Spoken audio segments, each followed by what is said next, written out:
We continue now at the top of Daf Samech Dalet Amud Beis Meseches Avodah Zara. This is Avodah Zarah Daf 64b.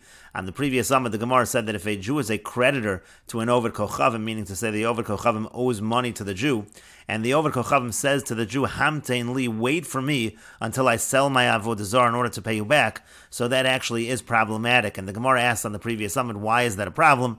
And the Gemara said essentially that's like Rotze B'Kiyumo. In such a situation, the Jewish creditor, he wants the Avodah Zarah to be maintained. He doesn't want the Oved Kochavim to lose his Avodah Zarah because he wants the Oved Kochavim to be able to sell that Avodah Zarah in order to pay off the debt. And the Gemara asked on that, is that kind of Rotze B'Kiyumo, is that really a problem? But we have a Mishnah in Demai which says, let's say you have two brothers, one of them is a ger, he's a convert, and the other one is an Oved Kochavim. So it says in the Mishnah that they are allowed to split up the property in a situation where the ger says to his brother Oved Kochavim, you take all the Avodah Zarah and I'll take everything else. That actually is permitted according to the Mishnah in Demai, but that also should be a situation of Rotze B'Kiyumo. He wants the Avodah Zarah to be maintained. He doesn't want anything to happen to it because he wants to be able to make this arrangement. And the Gemara answered, it's different in that Mishnah in Demai because there we're talking about someone who is a convert. We want to make it easy for a person who is a convert so that he doesn't go back to his old ways. And the Gemara continues now and says, Tanya Nami Hachi, we have a brisa that supports this idea that we are lenient when it comes to a ger, when it comes to a convert, because the brisa says, Ba'med Devar Mamurim, when is this permitted to split along these lines? Sheyarshu, when we're talking about a situation of inheritance. Avol Nishtatvu, but let's say it would be a situation of a partnership, usher, then it would be forbidden. And the idea over here is that in a situation of inheritance, that's where you would be dealing with a ger and his brother who's an Oved Kochavim. But in a situation of a partnership, that would just be a partnership between a Jew individual and an Oved Kochavim. And so if they would want to split in this fashion, in that kind of situation, a situation of a partnership, it is forbidden because you don't have the leniency that we apply by a ger. And the Gemara continues, Hadar Yosvu v'kami ba'ilhu. Then they were sitting and they asked the following question. This is referring to the same four Amoraim that were mentioned on the previous summit and also the previous daf. They had another question as follows. Ger Toshav, when it comes to a resident convert, a Ger Toshav is a non-Jew, but he keeps the Sheva Mitzvahs B'nai Noach, including keeping the idea that we don't serve Avodah Zara. So when it comes to a Ger Toshav, Maushi Yevatel Avodas Kochavim, is he able to be Mevatel? Can he nullify Avodah Zara? A Jewish person is not able to nullify Avodah Zara. An Oved Kochavim is able to nullify Avodah Zara. So the question is, what would be by a Ger Toshav? And the Gemara explains the question. De Palach Mevatel, de lo Palach lo Mevatel. On the one hand, we could say somebody who worships Avodah Zara, he's able to nullify the Avodah Zara. But if he doesn't worship, like in the case of a Ger Toshav, he cannot nullify. Odilmor maybe called Devar Minei Mevatel. Anybody who is similar to an Oved Kochavim, meaning he's not Jewish, he could be Mevatel. V'hai Bar Minei, a Ger Toshav is also not Jewish, and therefore maybe he also can be Mevatel the Avodah Zara. And the Gemara continues, Amar Luhur of Nachman said to them, Mistabra, it makes sense to say, De Palach Mevatel, De Lo Palach Lo Mevatel. If you worship, then you can be Mevatel the Avodah Zara. If he doesn't worship, he cannot be Mevatel the Avodah Zara, and therefore a Ger Toshav is not able to be Mevatel the Avodah Zara. And the Gemara continues, Meisvei, we have a question from the following Bryce, and this is from the Tosefta. Yisrael Shemotza Avodas Kochavim B'Shuk. If a Jew finds an Avodah Zara in the marketplace, At Shelo Basal Yadu, before it actually comes into his possession, Omer Lo Kochavim Mevatel, he can tell an Oved Kochavim to be Mevatel it, to nullify it, and it will be nullified. Mishabasal Yada, but once it comes to his hand, once it comes to his possession, Eino Omer Lo Oved Kochavim Mevatel. He's not allowed to tell an Oved Kochavim to be Mevatel it. Mimnei Sha'amru, because they say Oved Kochavim Mevatel Avodas Kochavim Shalo Vishal Chavero. An Oved Kochavim is able to nullify his Avodah Zara and the Avodah Zara of his friend. Bein Ovdo, Bein Shein Ovdo, whether he worships it or whether he does not worship it. And the Gemara says, My Ovdo, My Shein Ovdo. What does it mean when it says whether he worships it or whether he doesn't worship it? Ilema Idi V'Idi Oved Kochavim. If you're going to say that in both situations we're talking about Oved Kochavim, meaning to say we're always talking here in this brisa about someone who worships Avodah Zara, and we just mean to say whether he worships this particular Avodah Zara or he doesn't worship this particular Avodah Zara. But Hainu Shalo V'Shal Chaver, but that would be identical to the idea of saying that an Oved Kochavim could be Mevatel his Avodah Zara or his friend's Avodah Zara. In other words, the Gemara is saying, if it already said that an Oved Kochavim can be Mevatel his friend's Avodah Zara, that's obviously an Avodah Zara that he himself does not worship, even though in general he worships Avodah Zara. If that's the exact same thing as Bein Ovda Ubein She'ein Ovda, whether he worships that particular Avodah Zara or not, so why repeat the exact same thing twice? Elolav, rather is it not, doesn't the Brisa mean Ovda Oved Kochavim. The Brisa means somebody who worships Avodah Zara in general, meaning an Oved Kochavim.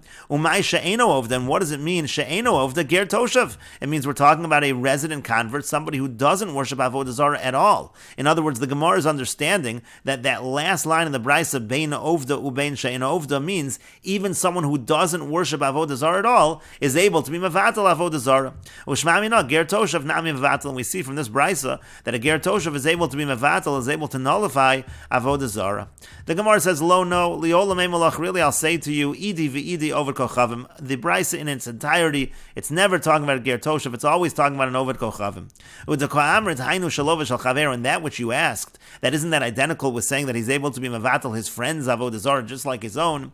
Necessarily. Reisha, that first line in the Brisa, Zev v'Zel Peor, it's talking about they both worship the Peor, they both worship the same Avodah Zara, but it's saying he can be Mevatel, the one that belongs to his friend. Or v'Zev v'Zel Markulis, or again, they both worship the same Avodah Zara, they both worship Markulis, either they both worship Peor, or they both worship Markulis. These are various Avodah Zaras. But Seva, but the end, that last line in the Brisa, that's saying even in a situation as Zel Peor v'Zel Markulis, they worship different Avodah Zaras. This one worships Peor, this one worships Markulis. Even in that situation, one Oved Kochavim can be Mevatel, the Avodah Zara of his friend. And the Gemara continues, Meisvei, we have a question from the following Brisa. Ezel Ger Toshav, what is considered to be a Ger Toshav? Kol Shekibel Olav Bifnei Gimel Chaverim, anyone who accepts upon himself in front of three Chaverim, Shalo Lavod Avodas Kochavim, he accepts that he will not worship Avodah Zara. Divrei Rabbi Meir, these are the words of Rabbi Meir. The Chachamim say, what's a Ger Toshav? Kol Shekibel Olav Sheva Mitzvahs, Shekibelu Aleim B'nei Noach, anybody who accepts upon himself the Zayin Mitzvahs, the 7 commandments of the B'nei Noach. Acheirim Omrim, others say, Elu lo bo lechlal ger toshav. These are not considered a ger toshav. Ela ezo ger toshav. Rather, what's considered a ger toshav? Ze ger ochel nevelos. This is a convert who eats nevela. Shekibul olav l'kaim kol mitzvahs ha'amuros b'Torah. He accepts upon himself all of the mitzvahs in the Torah. Chutz me'isr nevelos, with the exception of the prohibition of eating nevela. And the Brisa continues, what are the halachas with regards to a ger toshav? Miyachad and etzlo yain, you're allowed to leave him in seclusion with wine. He can be left alone with wine. We're not afraid that he's going to use it to worship Avodah Zara. However, ve'in mafkidin etzlo yain, you can't deposit wine by him. Ve'afilu be'ir sharuba Yisrael, even in a city which is majority Jewish. Avol miyachad etzlo yain, but you are allowed to leave him alone with wine. Ve'afilu be'ir sharuba ovdei kochavim, even if it's a city which is majority ovdei kochavim, majority idol worshippers. And finally, the Brisa says, Shamno kiyeno, that his oil has the same status as his wine. The Gemara asks, Shamno kiyeno salkadaytach, do you really think that the oil has the same status as wine? Shemen miko have yayin nesach, can wine be considered yayin nesach? Can oil rather be considered yayin nesach? Ella, rather, the last line should read as follows: Yeno keshamno, that his wine is considered to be like oil. V'lashar kol davar, and for everything else, hareu k'oved kochavim, he has the status of an oved kochavim. Rabban Shimon says Yeno nesach, that his wine is considered to be yayin nesach. V'amrila, and some have the version mutrsia, that his wine is permitted to drink. In any case, the point to bring this whole brisa, katani miha, nevertheless, what does it say in this brisa? There's that one line in the brisa which says, V'lashar kol devarav hareo k'oved kochavim, for all other matters, a ger toshav is considered like an oved kochavim. L'mai hilchasa, what practical halacha do we mean by that? Lav d'mevatel avodas kochavim k'oved kochavim. Isn't it to say that he's able to nullify Avodah Zara just like an oved kochavim? And Rashi explains, the Acherim say, Elu lobo lechlal ger toshav, these are not considered to be ger toshav, shu Yisrael mitzuvim la'achayos, and the Klal Yisrael would be commanded to give them life. Sharei af ovdei kochavim gemurim, because even full ovdei kochavim nitzdavu al avodas kochavim, they're commanded not to worship Avodah Zara. V'al shar ha-mitzvahs, and on the other mitzvahs, meaning to say the other mitzvahs b'nei Noach, rather the Acherim say, what's a ger toshav? Kol sha'ochel nevelos, they eat nevelos, but they keep everything else. Ushar kol ha-mitzvahs mekayim, they fulfill all the rest of the mitzvahs.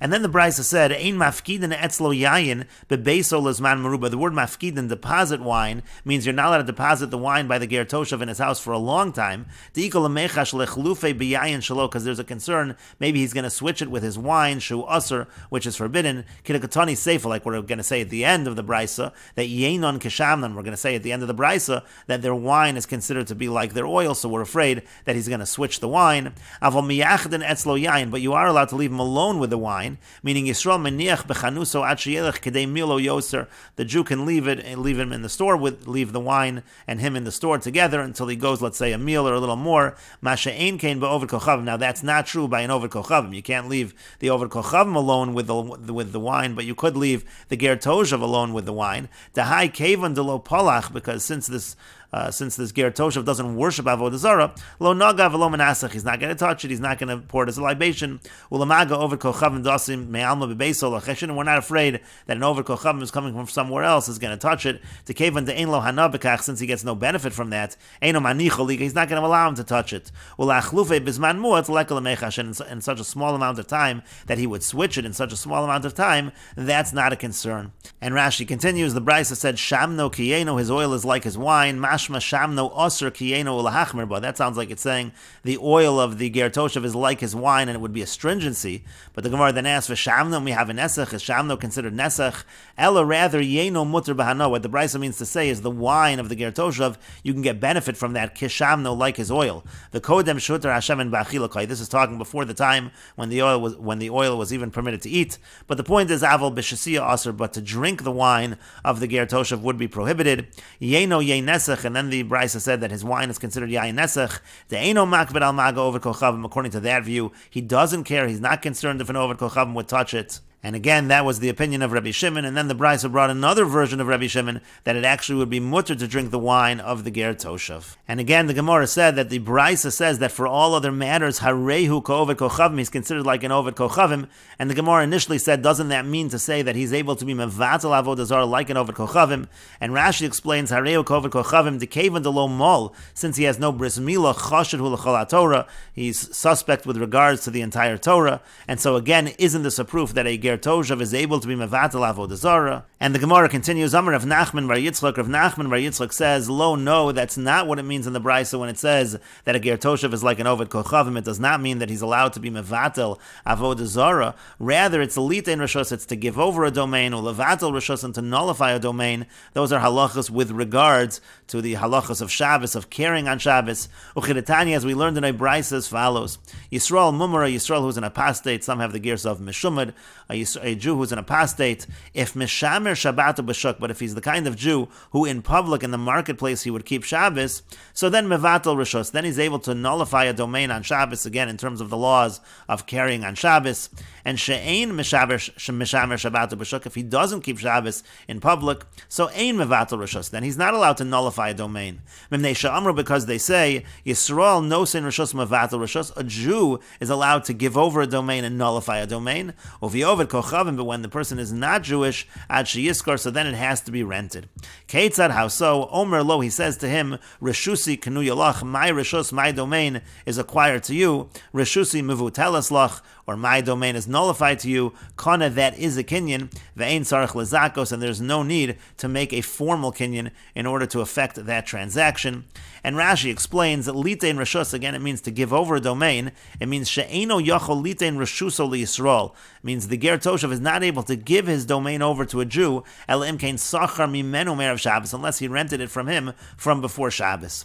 Mishamer Shabbat b'shuk, if he keeps Shabbos in public, meaning again bifarhesi in public, v'afal pishu meshumad l'chal Shabbos b'tzina, even though he's an apostate in terms of the fact that he desecrates Shabbos in private, but as long as he keeps it publicly, no sein rishus, then he can give over the domain. Meaning, imhaya pesach beiso pasuach l'chotzer sheYisrael darnbo. Let's say the door of his house opens up into a courtyard where there are Jews living there. V'shachach v'lo irev imoin. He forgot and he didn't include himself in the erev with them. So that's a problem in terms of them carrying in that chotzer unless he nullifies his rishus to them. So mevatel lahem es rishuso shel chotzer, he's able to nullify to them his domain in the chotzer, his ownership, his stake in the courtyard. Vim lo bitel, but if he doesn't nullify, aser lahotzi mibateim lachotzer, then it actually would be forbidden for them to carry things from their house to the courtyard. Because then they'd be taking from a private domain, it belongs to them, but to a rishus which belongs to more than just them, it belongs to this individual as well. The Chachamim made a decree that on Shabbos you're not allowed to carry from, a person can't carry from his own rishus to the rishus of his friend. Kate said, how so? Yisrael hanosin rishus. Let's say you have a Jew who's giving over his domain. Omer, he simply says, Rishusi kanu yalach. My rishus is acquired to you. V'zen notes la mimenu umotzi l'chatzor. This person can then take that rishus, so to speak, from him, and he can now carry into the courtyard.